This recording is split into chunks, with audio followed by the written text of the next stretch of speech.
He was one of the best men that I know. He was so loving. He owned an electric business with 100 workers, started La Vista Keno, and opened a racetrack near Greenwood. Rich Bellino's death last week came as a shock to everyone who knew him. He was 63.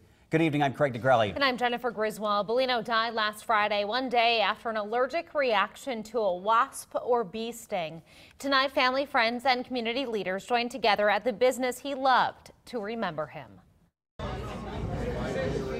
I mean, it's just so unexpected that, we're kind of all at a standstill. The shock still remains at La Vista Keno. For more than a quarter century, Rich Bellino ran the business. He was such a great guy.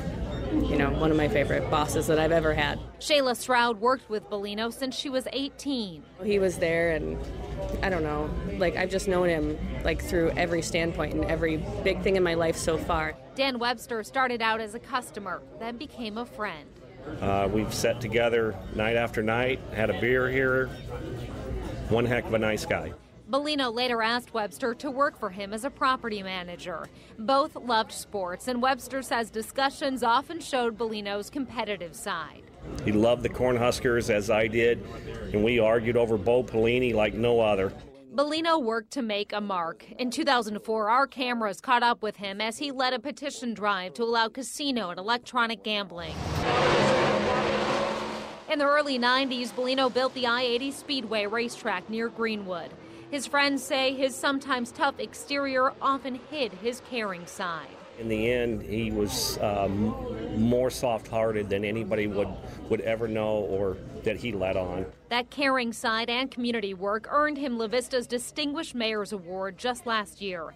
Friends and coworkers say his impact will be felt for a long time.